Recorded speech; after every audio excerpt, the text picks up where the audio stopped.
Wonderful. Thanks so much, Christina. So good morning, everyone, and good morning from Europe. Robert is 8 hours different, so it's evening time over in Australia. So thank you for being with us, Robert. So a very warm welcome to our first webinar series of the European Institute for Advanced Studies in Management. And thank you all for joining us and being with us today. So we are delighted that 3 of our board members, Robert FAFF, Dana Munbeva and Chris Chapman, shall present this first webinar series. And they're going to speak to topics that reflect the mission of the Institute, which is to foster and support innovative, rigorous, responsible and impactful research in management, in governance and related disciplines. So thank you so much to our board members in advance for their valuable contributions on our opening topics, which are all interdisciplinary in nature. So first up today, we have Robert, who's going to speak around the topic of responsible science. And next on the 4th of June, our next webinar, we have Dana from Copenhagen Business School. And Dana is going to speak on the end of global mobility and talk around the challenges and opportunities for international business as a consequence. And then our third webinar will be with Chris Chapman from Bristol University on the 18th of June. And he's going to speak about writing qualitative research method sections in terms of our publications. So for our first session, it's with great pleasure that I introduce you to Professor Robert Pfaff. And Robert is Professorial Fellow at Bond University and is Emeritus Professor of Finance at the University of Queensland Business School. He has an international reputation in empirical finance research, and this is reflected in significant Research Council awards, referee journal publications, and indeed his citations in H-Index, according to Google Scholar. So Robert's particular passion is nurturing the career trajectories of early career researchers. And Robert has supervised almost 50 doctoral students to completion, and also has examined at least a further 50 PhD dissertations. Robert has also been involved in editing journals and currently is editor-in-chief of the Pacific Basin Finance Journal. So without further ado, I'll hand over to you, Robert. Thank you very much, Geraldine. Very kind words of introduction, and I'm super excited to be the inaugural presenter in our new series. What I'm going to do, I think very shortly, apart from sharing the screen, I will turn off my video. There's a long story, but I want to share that with you. I have a weak internet connection on this occasion. And so I think if I save some bandwidth by closing the video, it will do us better in terms of hopefully improving the audio quality, which I'm a little worried about. So let me just do a few little things here. And of course, we do this, we've all done this 100 times, and every time I do it, I feel like it's the very first time. And of course, everything's popping up in front of the screen, but I will get there. All right, that's what I want to share with you. So hopefully now you can see I'm quite in presentation mode, and I think I will turn my video off as soon as I can remember how to do that. Stop video. All right. So I apologize, and I'm going to go to presentation mode. So the lovely front slide of my deck, hopefully, is now filling your screen. And this is a wonderful shot of the campus at Bond University. It's a very small university on the Gold Coast in Australia, but I would have to say one of the prettiest campuses that you would ever wish to see. My previous university, University of Queensland, has a fabulous campus. I love it, but this one at Bond is just magic. Okay, the topic of my talk is responsible science, and what I want to do is give you a view of what this topic's about. It's something that is in parts controversial, in parts it's challenging, and in parts it's a bit scary. And hopefully I can explain all of those things as we move on. But in the end, it's one person's view. And while I believe I would have many that would agree with me on certain elements, there are other elements where there would be not so much agreement. And, you know, that's the nature of the game that we play. So let me start with my view of what is meant by responsible science. And to me, there are three key pillars to this, and these are displayed on the slide. The first pillar is the bread and butter of academics, of researching academics. It's essentially what we've been born and bred to do, I guess, and that is to produce scholarly research, to produce research that is credible and that tells us something important about how the world works from the perspective of the discipline to which we belong. Now, of course, there are some of us that don't wish to be just pigeonholed into one discipline, and interdisciplinary, multidisciplinary produces very important research. It's far more difficult than I could ever sort of deal with. And I think it requires an even further, a further consideration of the issues that I'm putting on the table. But I wouldn't want to, I guess, pretend that the view that I will have will perfectly fit multidisciplinary or interdisciplinary. But the key pillar that I think is a foundation of all we do and that we should do is the scholarly research. The pillar one, we want to share credible research with our colleagues and with the world. The second pillar is around what I call relevant research. And as I'll talk a little bit later on, relevant research is fairly easy to grasp. In fact, none of this there's no rocket science here. It's about creating in our research programs research that is more useful and more useful to non-academics. The third pillar is around independence, and it's basically the argument or the view or the aspiration, but hopefully aspiration sounds like it's unattainable, and that's to be independent, to be independent researchers. So they're the foundational pillars.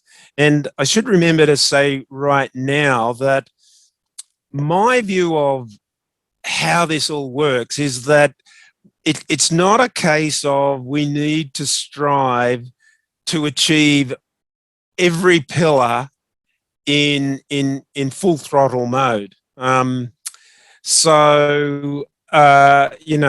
It's quite okay for us, at least with some of our research, that it's not as relevant or as useful as it might otherwise be. We should always have credible research, so I think that one's going to be hard to give up, and I suppose also the independence is something that we would want to guard more, quite carefully. But I would still make the point that it's not like we need to strive for 100% of all of these in terms of being responsible scientists, if that's how we want to describe ourselves. So let me throw at you some markers of what I think about as potentially good indicators of responsible. And this is not an exhaustive list. and maybe there are some controversial elements to it, but let me put it on the table. Maybe some of the Q&A that we get later on might, for example, decide that you want to pick these apart a little bit more. But for me, there should be a true contest of ideas. So if there's not a true contest of ideas, I would worry that it somehow doesn't have the core essence of being research. It should avoid twisted and contorted narratives. And, you know, when I go through some of these things, it's sort of like a bit of therapy. I can think back to some of the papers very early on in my career, you know, so I've been researching for 30 plus years, and some of the early papers that I remember writing, it just felt like the narrative was so twisted and contorted because the outcome of the tests wasn't straightforward. And so in order to get published, you need to twist and turn to try and make it all hang together. And obviously there's an issue there. To me, that's a signal that something's not quite right. The third one on this slide, general recognition of the fact, and this might be controversial, but I really do believe this. The science is never settled. In fact, I worry about the term "the science." To me, that's got something fundamentally wrong about it. I mean, there is no "the science." You know, science is about things that we are not quite sure about and will never be sure about. So it's never settled. And this sort of circles back to the contest of ideas. There's no emotion. All right. You know, if I see a student and they got very strong emotion, personal emotion about something around their research, I'm not necessarily super worried, but it starts to potentially ring some warning bells to me, because the emotion needs to be quite directed towards, I guess, and it ties back into the last point here, the question. So our emotion should be, and our excitement should be about the question. What the answer is of interest to us, but we should be not emotional about the answer. And to me, that one of the big reasons why I would say that is it's all about independence. And the thing about independence, it's the actuality. So you have to actually be independent. You have to be seen to be independent. And I guess more recently, there's even the third dimension of that you have to worry about whether there's potential for you not to be independent, because that can raise questions about those that might see your research and try and make some judgment about it. I worry sometimes that there could almost be an element of bullying from some researchers about their particular results and findings, that, you know, at least in a subtle sense, it's like you either, you know, this is what I found, this is how the world works, and if you disagree, you're wrong. And of course, that's not science, that's not research. It's not about advocacy either. I mean, advocacy and research to me, and this could be controversial, totally separate things. And, you know, I'd worry about them bring so research to all this quite clearly. And so I want just to think about the scholarly research just a little bit more. And I've got on the quote on our local Research Council. The reason I've used this is convenience, because, you know, we need to become experts in our own setting, and so I have incentive to understand how Australia works, and less incentive about what similar pronouncements there are in Europe or the UK. But I'm confident that this quote is not controversial and would capture very similar views worldwide. So the research is the creation of new knowledge and or the use of existing knowledge in a new and creative way so as to generate new concepts, methodologies, inventions, and understandings. It includes synthesis and analysis of previous research to the extent that it is new and creative.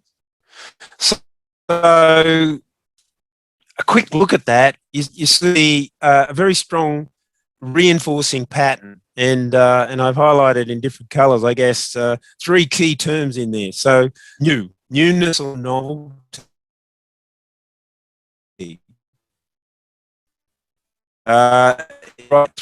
creativity, and knowledge. So what this to me reinforces is a very intuitive and appealing sort of view that research is about creating new knowledge, and that's what we should be striving to do.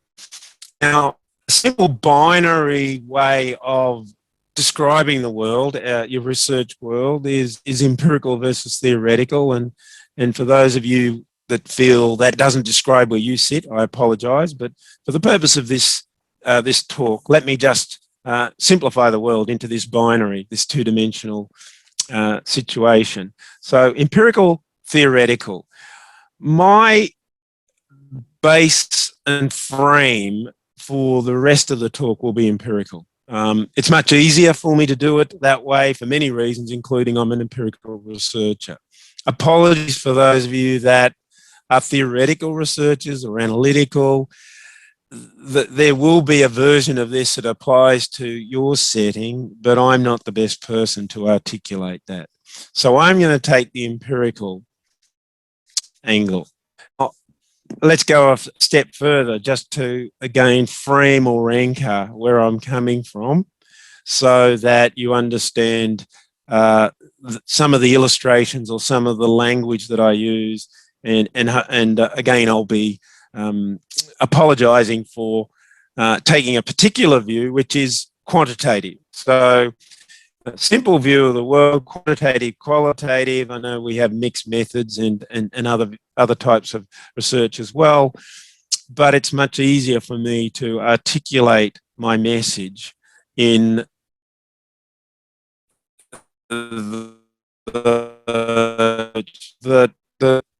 apologies to the qualitative researchers. This is not to indicate that the main message here of responsible science isn't relevant to you as well.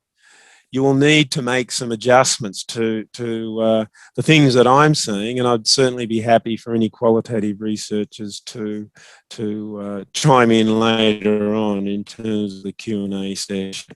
So if we think of the fundamental essence of empirical research, the way I view it is it has three core elements, building blocks.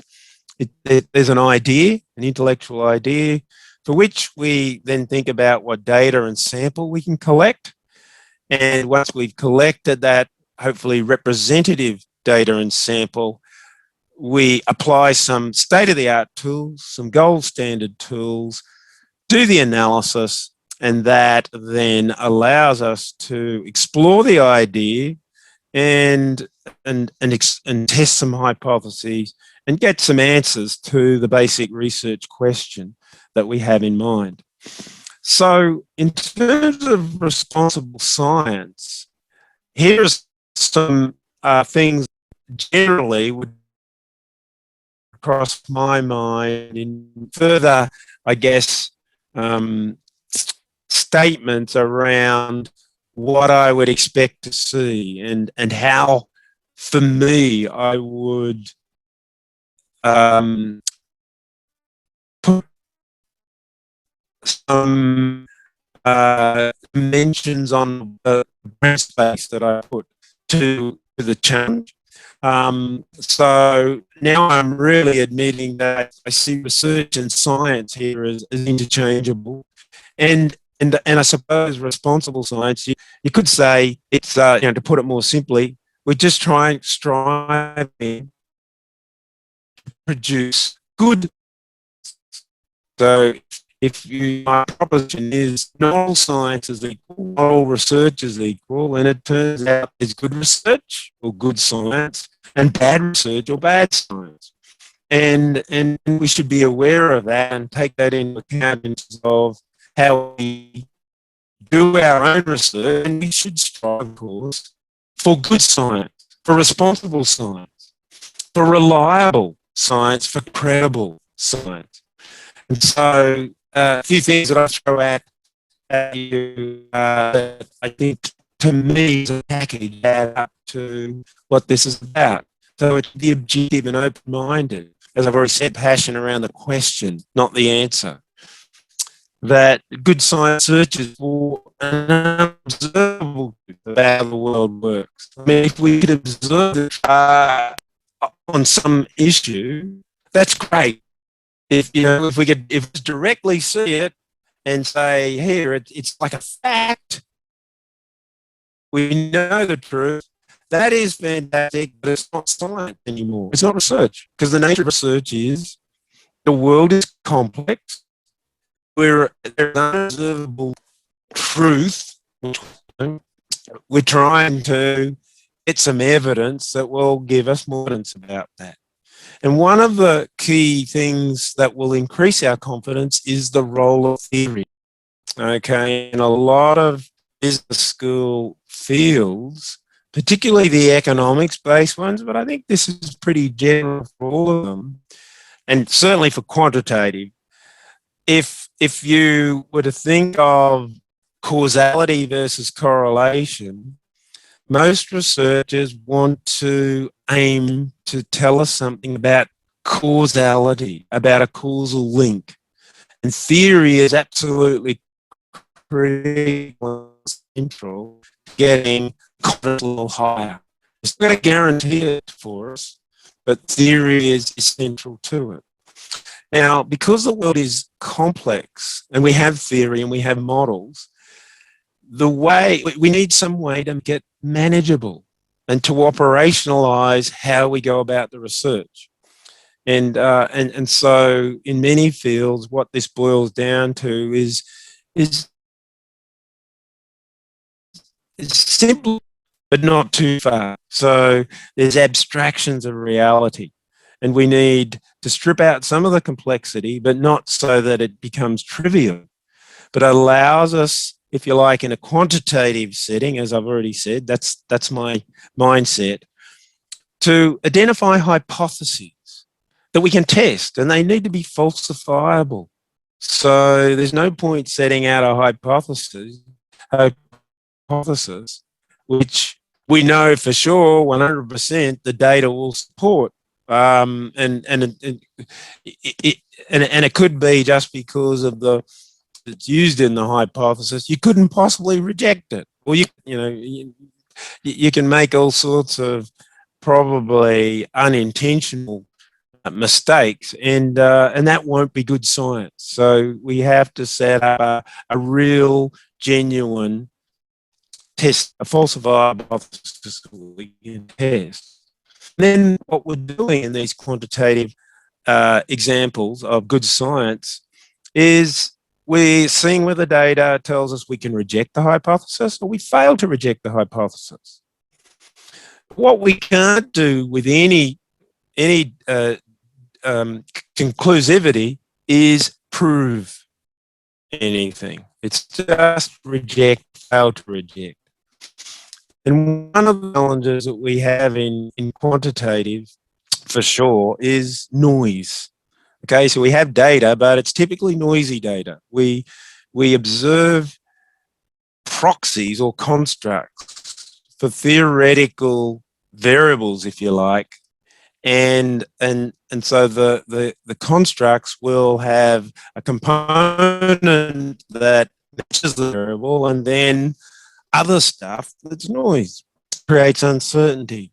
And so this then is an added challenge to doing good good science and reliable, responsible research. So it turns out in this setting, as we all know, that what we really can end up doing in a quantitative type of study is put on the table some probabilistic statements about the unknown truth of hypotheses and draw some inferences where we'll never know for sure, but that the rigor by which we set up our tests will hopefully convince those that are assessing our work that we have put forward credible evidence. In many cases, we're striving for evidence around causality. And so when you put all that together, for me, this circles back to one of the very early points I made. The science has never settled. There is no such thing as the science. And that's sort of my bottom line. I've in recent years dabbled a bit with social media. It's something that simultaneously annoys me and frustrates me, but also I see good value with particularly Twitter. And I discover quite a few things on Twitter once I filter out the stuff that's rubbish that I think gives great insights into all sorts of things I'm interested in. And one I discovered recently was somewhat tongue-in-cheek representation of an econ paper, an economics paper, and so these aren't real papers, of course, but there were 12 in this little tweet, and it's the titles that sort of give something away about the sorts of things we would worry about in terms of the direction of research in the 21st century. And it's not to pick on economists, economics researchers. I think to an extent indicative of some dark side, some bad direction that research generally as collectively is going. So, the first one says what sociologists have been saying for decades, but with a natural experiment. So a big thing in economics these days, the last few years, and in finance and a bit in accounting research is, and it's all driven by causality and referees being more difficult to believe a causal link. They want a natural expression, an exogenous shock. And so this title sort of indicates that, well, we're so, researchers might be so focused on doing the fancy technique and not actually realize that there might be an answer that already exists. And so we really need to do that research. I mean, does X increase if we give money for X, a randomized trial? How much research is there out there that just seems to ask a pretty obvious question? I mean, surely if X will increase if you give money for X, do you need a randomized trial? So is that good science? It doesn't sound like it's worthwhile science. Your standard errors are wrong, so the focus is too much on the techniques, perhaps. American healthcare system is stupid. Sounds like there's a bit of emotion in that title. I found some noise in the cross section of stock returns. It's like when anyone's into asset pricing, you put your hands up and you say, "So what? Going to prison is not the best decision." Well, if we need research for that, I worry. So it goes on. We don't have to go through all. I found that very sort of insightful as sort of a backdrop, a somewhat humorous backdrop to what is a growing problem.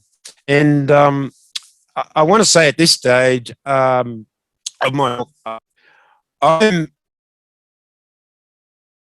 nowhere to get on this bandwagon. Action happening in business schools, but probably outside of business schools, we're even way behind. The economists are actually a bit ahead of us. In medicine, in the health field, and probably the hard sciences, some of the issues around responsible science and open science have been identified and done great work on that. And in business schools, we're behind the scene, and we need to catch up. So there's this community of responsible research and business management, and I've got the web link on this slide, and that reminds me that I've shared with the PowerPoints, and I'm not sure whether you had a chance to circulate those to you. And if you've got these slides, then you can use the link. And if you haven't got them yet, you can get them. There's 28 eminent scholars that have signed up to this 2017 position paper. And they say their 2030 vision is of a future in which business schools and scholars worldwide have successfully transformed their research toward responsible science, producing useful as problems important to business and society. So we're now at 2021. There's 9 years to go, and I guess inevitably, when you do something like this, you're going to fail in terms of meeting your time horizon.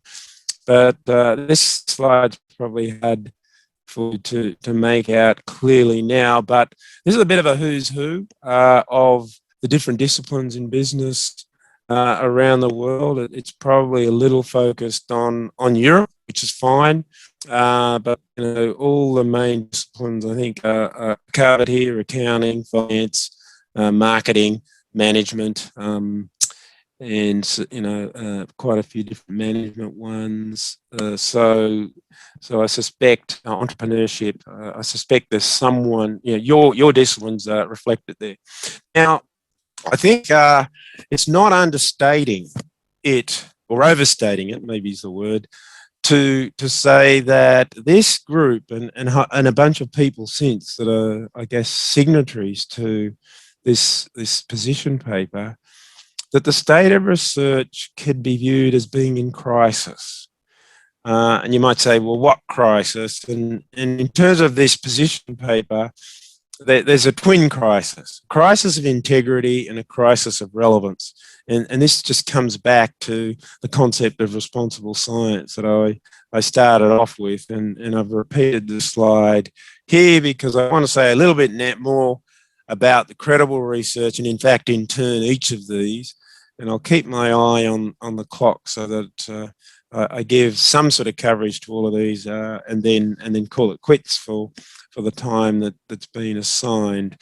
So in terms of credible research, if you have a look at their position paper, the community of responsible research in business and management. So I've come up with that ugly acronym, CRRBM.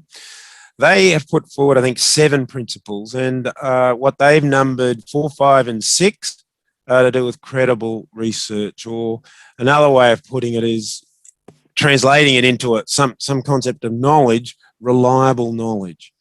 And so number 4 is valuing both basic and applied contributions. 5 is valuing plurality and multidisciplinary collaboration, and 6, sound methodology. Now, in terms of responsible science, one way I can convey a message around some of the crisis, if you like, is to think about these different views, if you like. So if you sort of take a very basic inputs, process, or outputs sort of angle. So you start with inputs, you process something, and then you have outputs. So the research process can be characterized like this. So we have inputs to research, we have a process of research, and we have outputs to research. So what could we say about each of these that could tell us something useful or interesting about responsible science? So this slide is with regard to the inputs perspective, if you like, the planning. So if we think back to any of the papers that we've done, there will be some element of planning that takes place. Now, I think sadly with many of us, and I won't point the finger at you, I'll point the finger at myself, the degree of planning that has gone into some of my papers is sadly lacking. So I've got that reflected in this 2x2 matrix. So it's sort of like that at the top of the 2x2, front end careful plans. So it's just a simple dichotomy. Yes, there has been a careful plan, or no, there hasn't.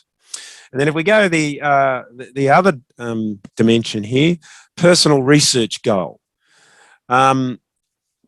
Is our personal research goal finding the truth about how the world works? And of course, truth's in quotes here because we never know the truth. Or playing a game. Now, on that one, you might say to yourself, well, that's offensive. Of course, everyone wants to find the truth. And you know, that's true, I think, to a point. My observation over decades now, and I'd have to say some of it's self-reflection of some of the publication scenarios I've been in, it's sadly more about playing a game than finding the truth. And I find that disturbing to actually even have to say that about some of my research. It's wrong. It shouldn't be the way. And when I look at others, I wonder. I really wonder. It does appear like it's more about playing a game than finding the truth. So 2x2 matrix. What are the cells? Well, the cell that we love to end up in is the one that has the two green headings. So yes, you have a careful plan, and your personal goal is finding the truth. I put it to you from an inputs point of view. If we land in that cell, that's pretty likely to be consistent with responsible science. If we don't land in that cell, it's pretty likely we are diverging from responsible science. And I've just put a few labels in there and we won't dwell on them. I've got a naive noisemaker, strategic optimism, and strategicism, and just straight out opportunism. So we really want to land that responsible science cell. What about this one? So now it focuses on the process of research. And again, I've characterized this in a simple way, but I think a useful way, in a 2x2 setting. So at the top there, it's about hypothesize. So this is very much a quantitative research context that I have in mind. And here it relates to hypothesizing. For me, it's the idea. What's the main driving idea behind our research? And so the two dimensions or ways of dealing with this, I'm characterizing as either ex ante, which is before the fact, or ex post, after the fact. All right? Ex ante, essentially before you see any data and do any analysis, or ex post, after you've seen the data and after you've done some analysis. Okay, so that's that one. What about the coming at it from the other side there? And here it's two dimensions around testing, which are the data and the tools. So these bring together the building blocks: idea, data, and tools. Now with testing, again, I think it's useful to characterize it as either taking a before the fact approach, ex ante, or an ex post approach. Now, I've purposely given a green color to both ex ante cases because, to me, responsible science is, as much as we can, front ending our decisions about how we're going to do our research. So as much as we can, we work out, based on theory, the models, whatever, what are the hypotheses? Put that up front. In terms of the design of our tests, before we do any analysis, as much as we can, we should work out that design, the ex ante. So the data, what data we're going to collect, the sample we're going to get, and the tools, hopefully the gold standard tools. So the intersection of those two green headings lands us in our preferred position, that is responsible science. So we're front-ending all of the design as much as we can. And again, I remind you, I'm taking a quantitative research perspective here, quantitative empirical research. Those two, the intersection of those two lands us in a zone that I think is very, very likely to leave us consistent with being producing responsible science. If we diverge from those, we get into areas that have received a bit of attention in various quarters, and I think growing attention in business school situations and around quantitative research. So if we hypothesize after the fact, we end up in the right top quadrant. So you know you've worked out the tests and the data and the tools beforehand, but after you've seen some analysis, you adjust the hypothesis after the results are known, and this is referred to as harking, H-A-R-K, hypothesizing after results are known, and I've done it. I've been in teams that have done it, and you know, I'm not proud of it. There is grey area here. You know, you could make an argument that to a point, adjusting one's hypotheses in line with now what you see in the data is valid, but I think there's a grey zone there, and then there's a line that you can cross, and I'll talk a bit more about that shortly. So what about the bottom left-hand cell? So we stick with our hypothesis, our ex-ante hypothesis. We don't change that. But what we do is once we get into the data and the tools, we start changing things. And quantitative researchers have a big menu of possibilities. And this has been labelled p-hacking, and p relates to or refers to p-value. Okay, so we're desperate after, what researchers are desperately after are statistically significant results. Why? Because journals are likely to only want to publish statistically significant results.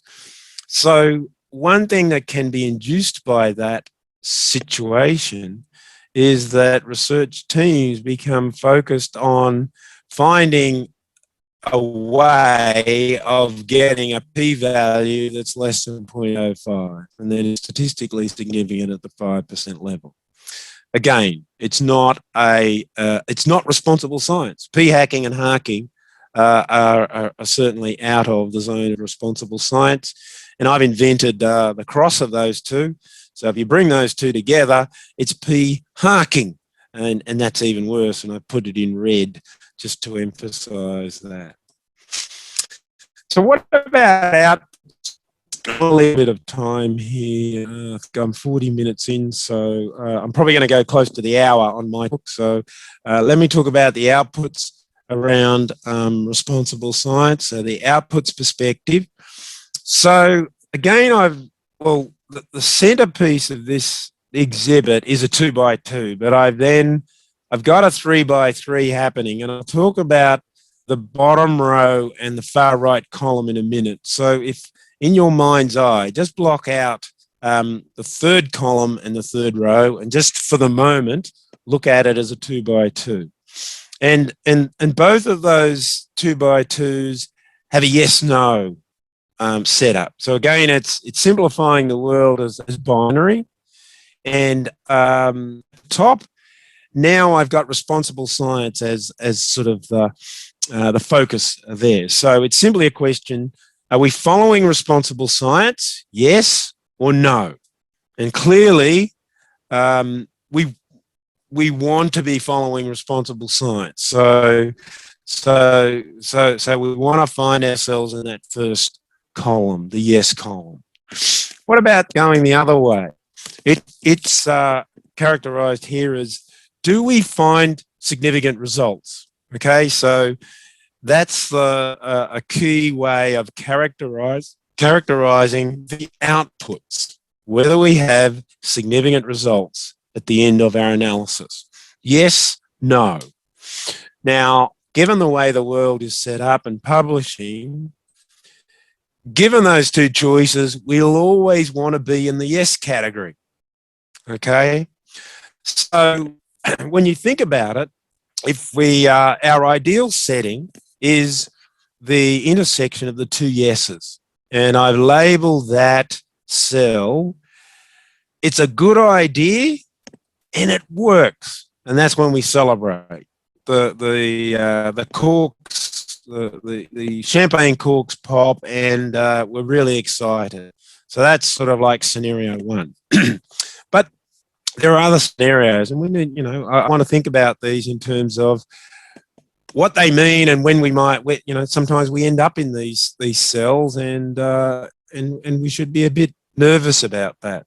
So let's work down the first column. So responsible science, yes. Okay, so there's two outcomes here. If we have significant results, it's a good idea that works. If we don't have significant results, it's still a good idea. It just didn't work, at least according to the way journals and referees and editors and the whole ecosystem is set up. It didn't work. Although we need to question that, because it's right and it was statistically insignificant. In a sense, it worked because we understand how the world works more than if the analysis wasn't done. Work because now we're sad we may not get it published. So what about the no column? So responsible science, and this is a column we want to avoid. So we get significant results, but we didn't follow responsible science. It may get published, but it's bad research, because if we didn't follow responsible science, it's highly unlikely it can be relied upon. It's not credible. Now, if we didn't follow responsible science, so no column, and we didn't find significant results, it's what I've labeled dumb research. Like, it doesn't bear even commenting on beyond that. So the extra column, right-hand column and row, are just to ask some additional questions around these outputs. So let's go to the right-hand column. Does this get published? So basically, if you have significant results, so you're in that first, the yes row, does this get published? Yes. There may, the process might be able to weed out the good idea that works versus a bad research, but we have to wonder about how well that works. If there's no significant results, does this get published? Very likely no. In the good journals and even some of the not so good journals, you try and find a paper that's published that has insignificant results. They're very rare. And I think this is symptomatic of what could be an underlying problem. And I'm a journal editor, and I worry about this, and I'm trying to make some little steps towards fixing this, and maybe in the Q&A for me to share with you some of the things that I'm doing. Now, the bottom row there, should this get published? So in the first column, basically it's a resounding yes. If we followed responsible science, whether it's statistically significant or not, if we've decided it's a good idea at the beginning, the world, our colleagues, need to know it should get published, but only the first part is likely to get published. That is, we follow responsible science, and we get significant results. So there's a problem there. I think it's indicating there may be some type of publication bias. And the column that's no for responsible science, should this ever get published? No. I don't think that's controversial, because either if we publish that, we're publishing bad research or research. So all of this sort of, to me, points to some lurking potential concerns in the publishing game. And I've sort of hinted at some of this, and I think we can skip over quickly now some of this stuff. But biased publication outcomes. So there's this, in quantitative research, to me, I wouldn't, I'm happy to say that there's some degree of bias towards significant supportive findings. And I think that's wrong. And I think we've got to, over time, try and fix that. And there are ways to chip away at this. They're not perfect, because there's always human nature that can intervene. And I can talk about those in the Q&A if the opportunity arises.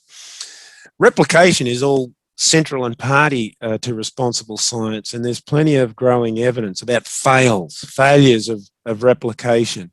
But I think there's a growing and important role for replication. It's something I've experimented with my journal, and I think more journals need to go down this path, and that could be something you might want to talk about in Q&A.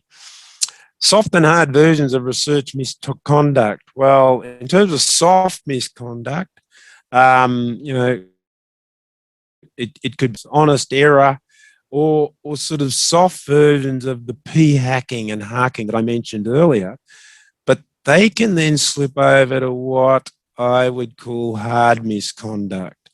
And this is going to occur for those research teams that basically get up in the morning and say, our goal is to p-hack. Our goal is to hack. Our goal is to do whatever we need to do to get published. And if that really is the mantra of the research team, it's very extreme. And if it's systematic, it crosses the line. Now, how common is this? I'm happy to say I don't believe it's very common, but I put it to you that in some of the quantitative areas, it does occur, and that worries me. Now, the rest of these things we definitely want to avoid: fraud, fabrication, falsification, plagiarism, and retractions. You don't want your paper retracted for those reasons or any other. Let's move on to relevant research, and I think this one doesn't require too much extra commentary, because the nature of it is I think quite self-explanatory and appealing.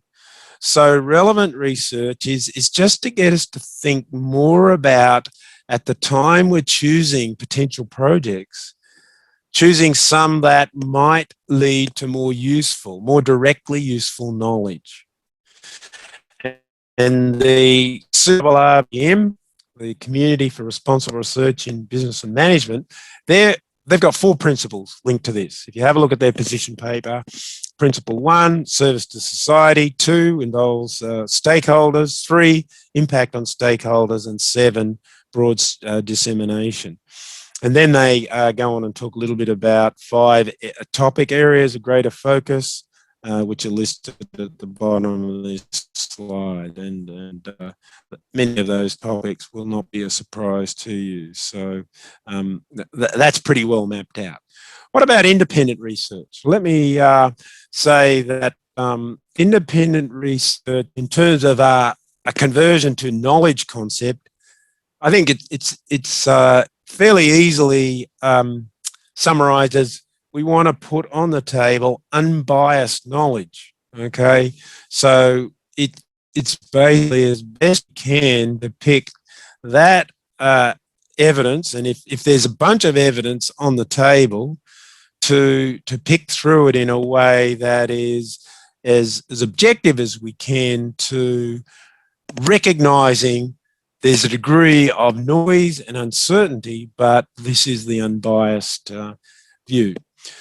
So in terms of independence, as I've already indicated, there's, I guess, those three dimensions that we need to be aware of. It's not just the actuality of being independent, it's the perception and it's the potential. I worry a little bit about some researchers that their personal independence gets a bit blurred around faith. And I'm going to give you a thought experiment to illustrate what I've got in mind here, at least in terms of, for me, indicating how you would deal with this particular issue or problem. There's a tension between, us as researchers versus funders versus stakeholders versus advocates and lobbyists. That can get in the way of the independence of the research. There has to be a contest of ideas at the end of the day. And if we're in a situation where it seems like that's absent, I just can't bring myself to agree that it's a research area. It might be something that's very important to a lot of people, but there must always be a contest of ideas. So this is now circling back to some of the things I said earlier. So nothing is ever settled, incontestable, truths do not exist. But now this is really honing in on the independent research angle. So otherwise, it's not research, it's not reliable, it's not useful. So here's the thought experiment. And really, it ends with a rhetorical question. If you don't know the answer after step 3, then I don't know what I can do for you. But I'll just read you through this thought experiment. So try this out. So, you can almost shut your eyes. I can't shut my eyes because I have to read it to you. But so step 1, choose question X, whatever question X is. And you don't even have to put, just keep it abstract. So question X, for which you truly don't know the answer. So that's step 1. So just imagine it. Question X, you don't know the answer. Step 2, hypothetically speculate the full set of possible answers. And let's just label them. But again, this can all be very abstract. It works perfectly as abstract. So answer A1, answer A2, A3, and give them labels as far as they need to go. It's just a thought experiment. And here's the killer for the thought experiment. And I pose it as a question, but it's rhetorical. So can question X that you identified in step 1 lead to responsible science if some of the A answers, potential answers in step 2, if some of those fundamentally undermine your strongly held beliefs and values? Can that question really lead to responsible science? So around independence, I think there's a tug of war between passion and objectivity. And for me, responsible science, as circling back to something very early on, passion is wonderful. All experienced researchers will say, have passion about your research. And I agree with that, but I like to, just make it quite clear how I would like that passion to be focused. And it's all about the question. Be absolutely passionate about the question and objective about the answer. And sort of the reading between the lines there is, you don't know what the answer is, and you need to try and collect evidence objectively to give you a probabilistic statement in a quantitative empirical research setting of what you think is the most likely answer. So if we take on board that there are potential problems in the whole ecosystem, that position paper that I mentioned earlier was talking about, and I'm looking at my watch, there's about 5 minutes left of my hour, so I'm going to round out now in the next 5 minutes to leave time for Q&A. We all should individually strive to be responsible scientists. That could be sort of one view of how we can fix this. And I don't necessarily agree with everything in that position paper, I must say. I'm largely on board, and some of it, we don't all have to agree, and it's sort of like a contest of ideas. But I do buy into the argument that to come up to get the sort of solutions we need, there's going to have to be quite a bit of movement simultaneously or close to simultaneously in different elements of the ecosystem. Otherwise, so individual efforts are going to fail. So it's not as easy as it sounds. And there's a whole bunch of reasons why, and it's all embedded. It's almost hardwired in a lot, the way research is these days, particularly in business schools, probably more broadly. The journal articles are a unit of currency. There's a small set of elite journals. There's reputation and citation metrics. It becomes a self-fulfilling prophecy. So it's like this equilibrium, and equilibrium change is difficult. And the way the position paper puts it is, well, imagine some visionary people within the ecosystem that decide they're going to go it alone. And I'll, pick the middle one in this slide in green there, the visionary editor. So you say there's something wrong here. There's something wrong in the state of Denmark, and I think there is. And so the journal editor's got to take some risks, because the sorts of things that need to be done are going to go against the established norms. For example, publishing replications. Everyone could find it very easy to point a finger at a journal and say, did you see they're publishing replications? That is disgraceful. What a waste of journal pages, blah, blah, blah, blah. Or did you see that journal did something else? And so the problem is that could spiral into less readership, less citations, lower impact. And so if those pieces are still there, we've got a problem. So it's not as easy as it sounds, but all the stakeholders have a part to play in this, and everyone has to make their sort of judgment on how much they can do. And it's not for me to say everyone should do whatever, but I think it's interesting to look at what could be done. So from journal editors, you could publish replications. You could have a pre-registration process around publication. And some of those things we could talk about in Q&A if that appeals to you. But, university leaders and deans, they're going to have to try and help change. Governments and funding agencies, we're seeing efforts in Europe and also in Australia and my part of the world where things are changing. Scholars, I think they are probably going to be a bit laggard, because while I would not want to encourage people to be irresponsible scientists or irresponsible researchers, if you go too hard, too full, your career can be sort of curtailed. But I would certainly want to encourage individual scholars to take a more open view to what I describe as responsible science. Now, some final thoughts, and again, I look close at home, but I'm sure there are similar things in your part of the world, in Europe and the like. Universities Australia, which is representative of our 39, 40 or 41 universities. I don't know quite exactly the number we've got. We've got a code of responsible research. I'm sure there's something similar in your part of the world. They put out stuff on management of data and information, authorship, the credit initiative, and engagement and impact, replication, and pre-registration. And there's actually some modules that I'm working on around those latter ones.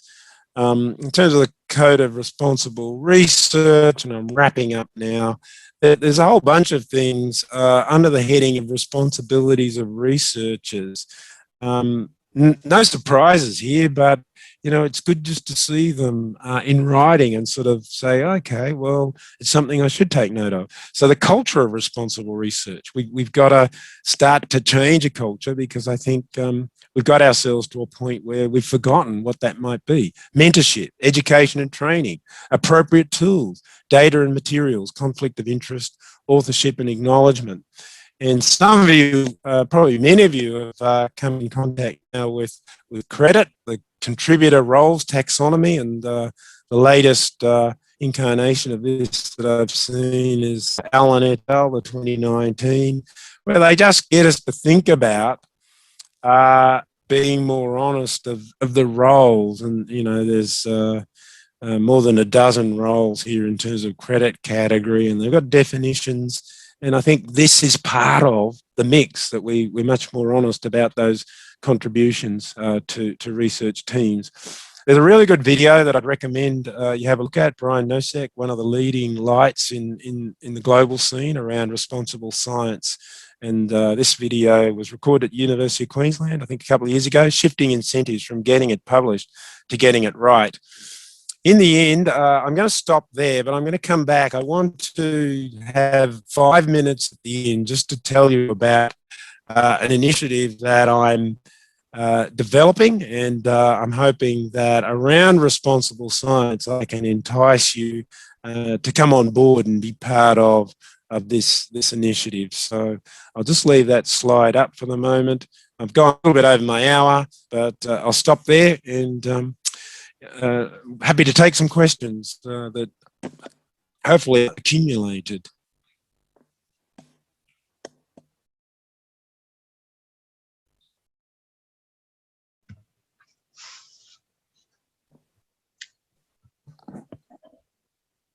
Thank you, Robert. Many thanks. We have a first question in the chat from Victor Holloway. Perhaps can you see it? Yeah, I'm opening it up now. Sorry, okay, so warm welcome. Okay, Victor. So, dear Robert, your responsible science is quite integrative and comprising ethical concepts, misconduct and integrity, processual aspect of searching and knowledge creation, quality and validity issues, and so on. It seems that the term responsible does not cover all presented attributes and does not fully correspond to your much broader concept. Okay, that's a reasonable response. I suppose I would have to contemplate that a little more in detail to really see whether there's, you know, I think I've only got one language, and it's English, and sometimes sadly for those that are bilingual, multilingual, well, sadly for me, I feel like many of you are operating in your second or third language, and you seem to have a better grasp of the definition of particular English words, and maybe that's sort of partly reflected here. But my view of the way in which we can use the English language is to have some degree of, bring our broader interpretation to it, so that I think, in part to help it fit a purpose. So maybe what's happening here is that I've conveniently taken a much broader interpretation of responsible than you would be used to. And there's a bit of what we might say is artistic or poetic license to pull it under. So, I think to me, being responsible can have many nuances and many dimensions, and I think it works. I don't see that you're giving me a huge criticism there. It's more a comment. So I'll ponder that, but I do appreciate that bit of feedback.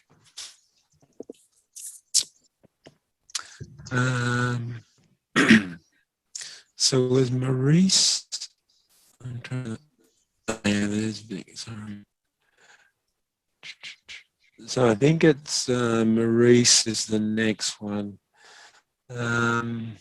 Okay, so you're thanking me for a passionate yet objective presentation. I hope so. I mean, it's tricky sometimes. You can be passionate and then you wonder whether you're objective. Okay, you have to leave. Looking forward to the next webinar. Oh, good. Okay. Yep. Okay, registration links. Okay. Oh, that's all of the typed in chat of questions. Are there any other questions you would like to ask? I mean, one thing I could, while you may be pondering some more questions, I could fast more just to tell you about my little initiative that is Yes, please. about responsible science. So I've come up with this wonderful, to me anyway, wonderful acronym. It's INSPIRES. And so it derives from, and I just need to be, to get that off. It derives from the longer title of the International Society of Pitching Research for Responsible Science, but it's essentially driven around responsible science. So it's a globally facing research network primarily aimed at research training and capacity building, resting on a foundation theme of responsible science. So I guess what you can take away from today's session is for me anyway, I've set the scene of that foundation stone, that foundation theme. And what I'm hoping to do is draw together as broader and as big a variation of members across all corners of the globe, and I'll give you an update of where things stand at the moment in terms of building the network, where I want to create content that is there to help capacity build and to and form a research training, particularly in those universities or those parts of the world where this is really tough. So, for example, but it's certainly not the only one that I have in my mind, I've got a number of members in Africa, in several of the countries in Africa. I think at last count, I have members in 10 African countries.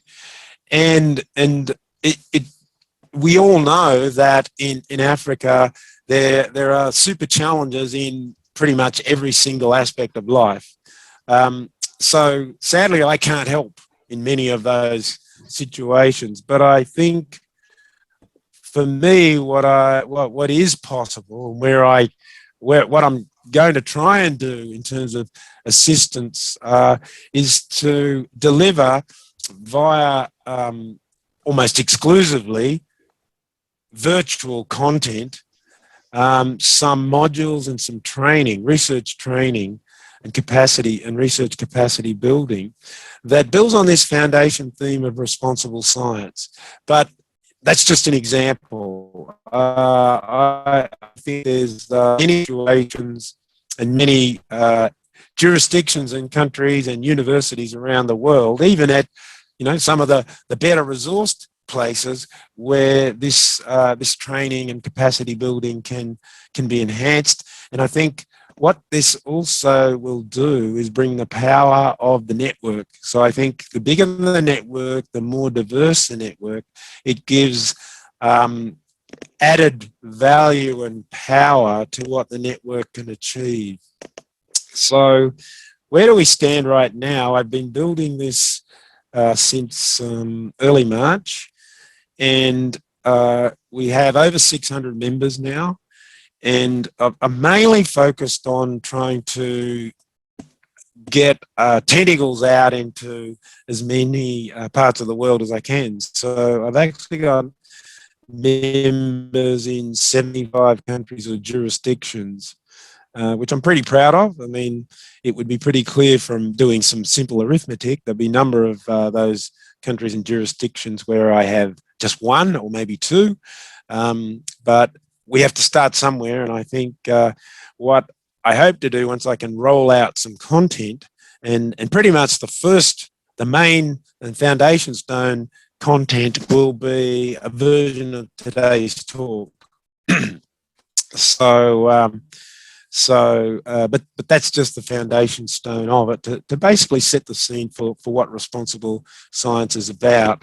And if you're interested in terms of the coverage, there it is, Australia, for obvious reasons. This is pretty much in order of when different members came on board. So the last new one has come in from Zimbabwe, and I had a lot of trouble getting anyone in Denmark. That sort of was annoying me somewhat. There's quite a number of countries I think I should still be able to get, and so I know it sounds a bit crazy, but my goal is to have at least 100 countries and jurisdictions in the list, and so if any of you, so there's a few steps here. Inspires me, you. So if it's not today's talk, you sort of think, hey, there'd be something quite interesting in this, and I want to be part of it. I want you to be part of it as well. So if you've got these slides, or if you get them soon, because these links are a little bit difficult to write down, but if you have the slides, you put it in presentation mode, hover over it, click it, and it'll take you to a Google Docs link, the first one. And if you're in a jurisdiction, I think in Europe you should be okay. There's certain jurisdictions, which I won't mention by name, where Google doesn't work so well, so we have an alternative. 5 minutes to register. We just collect a little bit of information that helps us understand better who is in the network, total privacy, and I'd really love for you to be part of the network. And if you're able, additionally, to help me increase the expanse of the network beyond these countries and jurisdictions, I'd be very happy about that. But nevertheless, even if you belong to one of these wonderful places, you'd be very welcome. It's something I'm extremely passionate about. I think this has a lot of upside, and apart from anything else, as I've already alluded to, I think there's a big social objective that can be achieved here, as well as an objective that helps researchers generally. And it's not just about helping early career researchers or PhD students or research students. It helps supervisors and senior researchers as well, because anything that helps one part of the ecosystem is going to have spillover positivities for us all. So, as this little slide says, Inspires needs you, and hopefully you feel that you might need Inspires. So, hopefully I've inspired you, and you very soon take the opportunity to sign up and be part of this. I'd be very excited. So that's my little cell of the network. We'll go back to chat. Okay. So Geraldine has had to leave. I'm happy to take a final question. Otherwise, we can stop it there.